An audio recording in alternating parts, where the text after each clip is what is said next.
Broker बोले खास पेशकश हमारी हर रोज की तरह हमारे साथ जुड़ चुके हैं और कुछ एक खास चुनिंदा शेयरों पे जहां पर अंतर्राष्ट्रीय घरेलू ब्रोकरेज हाउसेस की रिकमेंडेशंस हैं। हर्ष, पहली कंपनी बताइए। जी, पहली कंपनी आइनॉक्स विंड की हम लोग बात कर लेते हैं। यहाँ पे नतीजे भी आए, उसके बाद ब्रोकरेज नुवामा की तरफ से रिपोर्ट जारी की गई है, खरीदारी की सलाह दी गई है, 236 रुपये के टारगेट दिए गए हैं। स्टॉक करीब 200 के आसपास करीब ट्रेड कर रहा है। यहाँ पे हम लोग बात करते हैं कि आखिर ब्रोकरेज की तरफ से क्या कहा गया है। उनका कहना है कि जो नंबर्स हैं वो उम्मीद के मुताबिक हैं। क्वार्टर 4 की अगर हम लोग बात करें, ऑपरेटिंग प्रॉफिट जो मार्जिन्स हैं वो काफ़ी अच्छे रहे हैं, वो काफ़ी शानदार रहे हैं। यहाँ पे कमर्शियल और इंडस्ट्रियल सेक्टर में कंपनी एक बड़ी की प्लेयर है और आने वाले दिनों में मार्केट शेयर इसका और बढ़ता हुआ दिखेगा।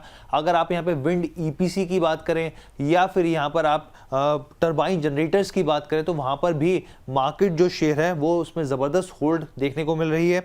इसके अलावा ऑर्डर बुक जो है वो 3.2 गीगावाट की और आने वाले 2 सालों में एक ज़बरदस्त पाइपलाइन में काफ़ी सारे ऑर्डर्स हैं और इसका फ़ायदा रेवेन्यू के तौर पर भी देखने को मिलेगा कंपनी को। FY 26-27 की अगर आप एस्टिमेट की बात करें तो यहाँ पर जो रियलाइजेशंस है थोड़ी सी उसमें कटौती की गई है, पर मेगावाट के हिसाब से यहाँ पर कटौती की गई है। इसके अलावा NCLT की तरफ से जो अभी हाल ही में अप्रूवल मिला गया था कि आइनॉक्स विंड एनर्जी को और साथ ही यहाँ पर आइनॉक्स विंड लिमिटेड का जो अमैलगेशन किया गया था उससे भी कंपनी का मार्केट शेयर और बढ़ता हुआ दिखेगा। ठीक, आइनॉक्स विंड, इस पर हमने अभी रिजल्ट को लेकर के बातचीत की थी। सर, अभी क्या करना चाहिए? अच्छे टारगेट निकल के आ रहे हैं। अभी आपकी राय क्या है? आपके चार्ट्स क्या कह रहे हैं? देखिए, चार्ट्स भी पॉजिटिव ही है। मैं फंडामेंटल यहाँ पे 3 से 4 पॉइंट रेज कर रहा हूँ सर, बहुत ही इंपॉर्टेंट है। देखिए, प्रोमोटर्स के पास तो पहले ऑलमोस्ट 72% था, अभी 48% के आसपास है। लेकिन इंटरेस्टिंग फैक्ट यही है कि आज से कुछ साल पहले 2023 के आसपास FII के पास ना 2.57% स्टेक था, जो कि अभी FII के पास ऑलमोस्ट 15.5% के आसपास स्टेक है। तो नो डाउट इसको मैं पॉजिटिवली देखता हूँ। और सेकंड बहुत ही इंटरेस्टिंग पॉइंट है ये कि कंपनी के पास आप देखेंगे टोटल रिजर्व में था, आज से अगर कुछ साल 5 से 6 साल पहले देखेंगे ऑलमोस्ट 200 करोड़ के आसपास रिजर्व था। वही रिजर्व आज के कंपनी के पास ऑलमोस्ट 3420 करोड़ के आसपास है।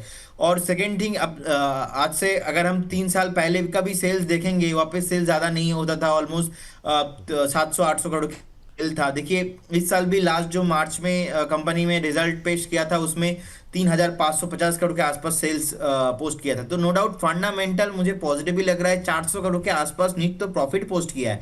और अभी टेक्निकली अगर मैं बात करूंगा 190 के आसपास चल रहा है, 200 के आसपास एक टॉप बनाया, नीचे आ रहा है। मुझे लगता है बाय आपको करना चाहिए, लेकिन इस जोन पे नहीं है। आपको एक बार 181 से लेके 185 एक फेयर वैल्यूएशन है, एक फेयर वैल्यूएशन के साथ आपको बाय करना है। इस केस में आपका स्टॉप लॉस रहेगा 162 एंड अगेन आपका टारगेट रहेगा 220। और मुझे लगता है 220 के ऊपर अगर एक बार सस्टेन करता है तो आपको ऑल टाइम्स भी हाई आते हुए दिखेंगे, क्योंकि फंडामेंटल बहुत ही स्ट्रांग है। टेक्निकल भी थोड़ा बहुत अभी नीचे आ रहा है, हेल्दी करेक्शन है। बाय करना है 182-184 के आसपास। जी, चलिए, तो ये बात यहाँ पर निकल करके आ रही है। इस बीच जो है अगली कंपनी का रुख करते हैं। हर्ष, बताइए। अगली कंपनी है FSN ई कॉमर्स यानी कि नायका की हम लोग बात कर लेते हैं। यहाँ पर नुवामा की रिपोर्ट आई है, न्यूट्रल की इन्होंने कॉल दी और 216 रुपये का टारगेट दिया है। अब इनका क्या कहना है? इनका कहना है कि क्वार्टर 4 के जो नतीजे हैं जितनी उम्मीद थी उससे स्लाइटली से बेटर है यहाँ पर। और ख़ास तौर पर इनका ये कहना है कि जो एबिटा है उसने एक अच्छा परफॉर्मेंस दिखाई है। यहाँ पे ब्यूटी एंड पर्सनल केयर जो सेगमेंट है उसमें जो स्थिति है और बेहतर होती हुई दिख रही है। यहाँ पे ग्रोथ ट्रैक पर दिख रही है उनको यहाँ पर। इसके अलावा फैशन सेगमेंट में जो प्रॉफिटेबिलिटी पर कंपनी का फोकस थोड़ा सा और पुश की जरूरत है यहाँ पर।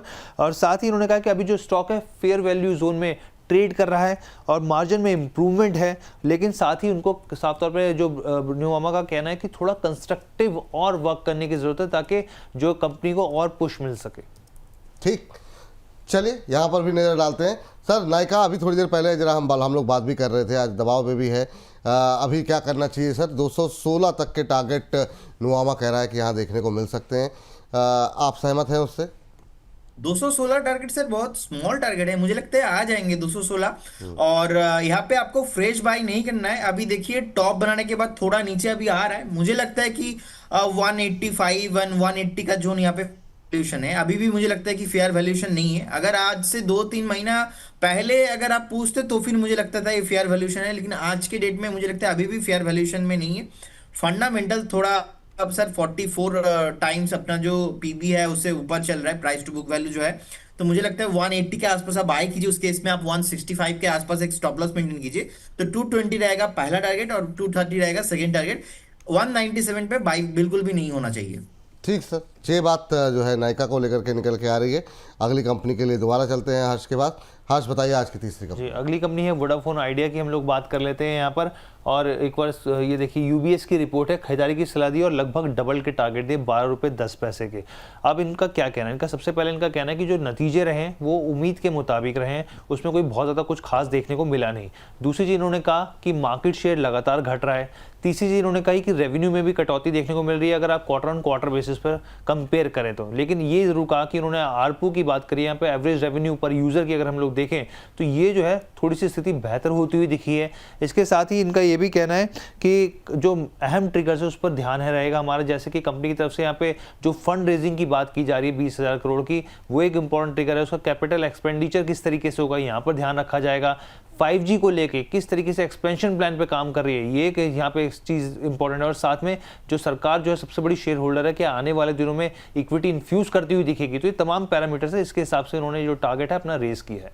ठीक, मतलब ये बहुत लोगों के लिए बड़ी उत्साहजनक वाली खबर होगी। हालांकि अब इस पे यूबीएस की रिपोर्ट आए या कुछ है, खबर से चल रहा है, एक दायरा बना करके रखा हुआ है। बहुत अच्छा लगता है सुबह सुबह जो हर्ष जी आके इतना अच्छा अच्छा कंपनी पिक करके लेता है। देखिए मुझे दो स्टेटमेंट कहना है यहाँ पे। गोल्डमैन सैक्स का एक रिपोर्ट आया था बीएसई में आज से कुछ महीना पहले कि बीएसई बहुत नीचे जा सकता है। तो बीएसई तो ऑल टाइम हाई में है, तो अभी यहाँ पे आप 6-7 रुपीज के आसपास चल रहा है, 12 रुपीज के आसपास टारगेट आया। इनके पास अभी भी बहुत सारा डेट है, डेट का जो इंटरेस्ट है वो भी भरना है, कंपनी चलेगा कि नहीं वो भी कोई श्योरिटी नहीं है, लॉस में है। सो मेरे ख्याल से सर यहाँ पे बाय बिल्कुल भी नहीं होना चाहिए, नहीं करना चाहिए।